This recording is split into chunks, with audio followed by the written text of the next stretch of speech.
On Wednesday, we got our first look at the new DMZ mode for Call of Duty Modern Warfare 2. Many streamers played the game live for about 2 hours, plus a new blog post has given us a much bigger insight as to what's in store. I'll be sharing all that info and my opinions with you today. Also, a massive shout out to Dr. Lupo for letting people use his stream footage. Make sure you check him out on YouTube. He's an incredible gamer. On the off chance that you've never heard of him, there is a link in the video description. Now, DMZ is an extraction royale where you can bring equipment into the game, complete objectives, loot gear, and then extract when you're satisfied with your progress or you run out of time. Players will run into groups of AI that scale in difficulty, plus other squads of players. A lot of people were expecting this mode to be COD's answer to Escape from Tarkov, but from watching the gameplay and listening to streamer reactions, it's definitely a COD game before anything else. So there's going to be a lot less sneaking around and crawling through bushes, and a lot more dolphin diving, bunny hopping, and no-scoping.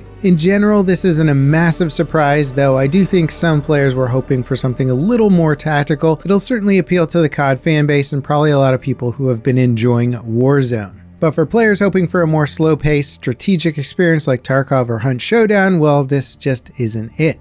But that might not be a bad thing. Alright, so what exactly is DMZ? In a nutshell, it's Warzone with the massive map and large player base, but with a focus on mission running and fighting AI versus just being the last squad standing. At the end of a match, or whenever you choose, you'll need to complete an extraction event to keep whatever gear you brought in and looted. There's a 25-minute time limit, and once that's reached, a nuclear radiation circle will close in on the map for about 8 minutes, forcing players together and to exfil from the map. Before getting into a match, you can select 3 total missions from a variety of factions. Each faction has multiple missions to choose from. Completing missions improves your reputation with the respective faction and offers rewards like XP, weapons, and more. Improving your reputation seems like it's going to unlock higher level mission options with better rewards.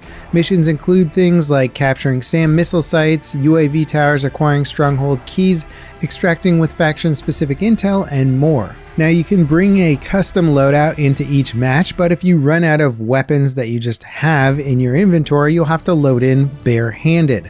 Loadouts offer on-soldier gear, including an armor carrier, gas mask, kill streak, and self-revive.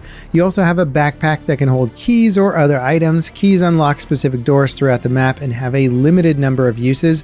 Armor carriers and backpacks can be upgraded to offer more capacity. You can build a weapon loadout with one primary gun and one secondary gun, a tactical item, lethal item, and field upgrade.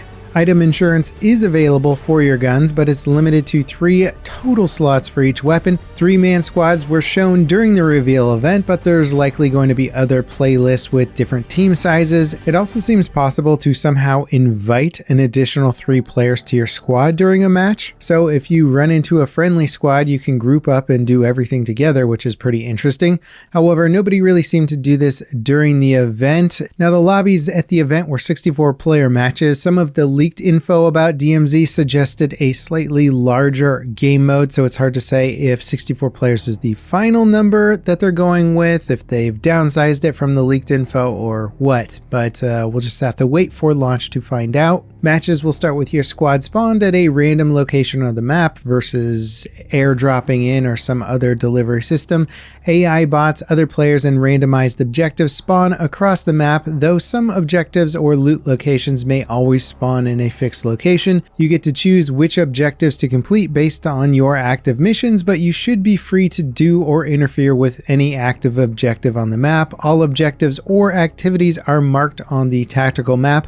Items like gas masks or radiation pills can help protect you in radiation zones, which is likely where high-tier loot and AI enemies are going to spawn. Items are looted from the map via containers like medical boxes on walls, loot crates, and directly off the ground, shelves, or other surfaces. Buy stations are scattered around the map. They offer the ability to buy and sell gear as well as contraband weapons. Contraband weapons come with a fixed attachment loadout that you can't change, but they seem like they're designed to offer good performance at a discounted price. Non-contraband weapons can be looted from enemies or loot locations scattered around the map.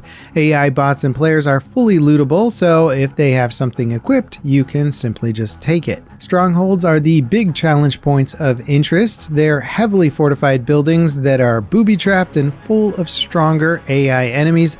Each stronghold has a named boss that drops unique items. AI enemies that are just hanging around the map are all set to a lower difficulty, making them basically walking loot farms. Helicopters will drop off AI enemies to harass you on occasion, which seems like other players could also use it as a marking system to see where other squads are. Juggernaut AI will also spawn during matches, and of course they are massive bullet sponges. Vehicles will spawn on the map and they have limited fuel, but they can be refueled at gas stations as needed. There seems to be 3 shared extraction points, which players will probably be fighting over a lot considering how many players can join a single match. They spawn at random locations across the map. It's unclear if additional extraction points spawn during the match or what happens to the remaining players if all 3 extractions are used. Players can also be shot in the extraction helicopter so long as the extraction timer is still active. You will lose all uninsured gear on death, but you do get to keep your XP. It's unclear what exactly this XP is going to be used for. DMZ also has a down but not out state, but there's no gulag or second chance system once you're fully dead. Faction missions will track your progress even if you die or fail to extract from a match. Now, a key aspect of extraction royales like Tarkov or Hunt is the out-of-match economy system. This system typically lets you buy or trade with NPCs, access a pool of resources with fluctuating prices, or generally just gives you something to progress that has a meaningful impact on your match experience. The idea behind it is that if you don't feel like grinding out a specific mission tree, you can buy its rewards with cash or XP earned doing other stuff. However, as far as I can tell, there doesn't seem to be any sort of global or even individual player economy in DMZ. All progress seems to be tied to finding gear, accruing cash, and earning XP and leveling up the factions. So if a particular reward is locked to one faction at a certain level, you have to grind that faction up to get it. It's unclear if the faction rewards will be anything that you can't just loot during a match. All that said, players can trade items during a match by dropping them for each other. Basically, the economy of the game mode, which is one of the most important aspects of the mode, is still a bit of an unknown in many regards. Now, overall, because of how secretive the devs have been about DMZ, I think a lot of players were expecting something a little more like a Tarkov competitor. However, most streamers and viewers have been making the comparison to COD's Plunder mode instead. Shroud was at the event and he referred to it as a touched up Plunder mode, and that it couldn't even be considered Tarkov casual as it's not even in the same realm of gameplay. There was also numerous bugs showing broken mission systems and bugged NPCs and helicopters. It's hard to say if the devs will have enough time to really polish this mode before it actually launches, but we'll just have to wait and see. There's also a little bit of debate about the actual lobby size and whether or not the matches that the streamers were playing for were full, so it was unclear if the amount of PvP engagement was a good reflection of a normal match or if it'll be more intense after launch. Now, for me personally, I was hoping for something a little bit more slow and methodical. That said, I am pleased to see that some of the AI are definitely not pushovers, which might make the harder missions really interesting, especially if they take a while to complete or challenging on their own and then other players can gank you while it's happening. It seems like it could add some really interesting dynamics, and I think a lot of Warzone players are definitely going to be swayed over to try out DMZ. Without question, the economy and progression system is going to be a massive factor in how much staying power DMZ has versus Warzone. It'll be very interesting, but I think a lot of players are excited to at least give it a try. Let me know in the comments what you think about all this news. Are you excited for DMZ? Are you excited for Warzone 2.0? Are you going to go back to Tarkov, or does none of this interest you at all? Also, if you missed yesterday's video and you like Battlefield at all, definitely check it out because DICE committed to additional 2042 content, which could be very big news for the game. So click that video, give it a watch, and as always, thanks for watching. I'll catch you next time. This is Level Cap, signing off.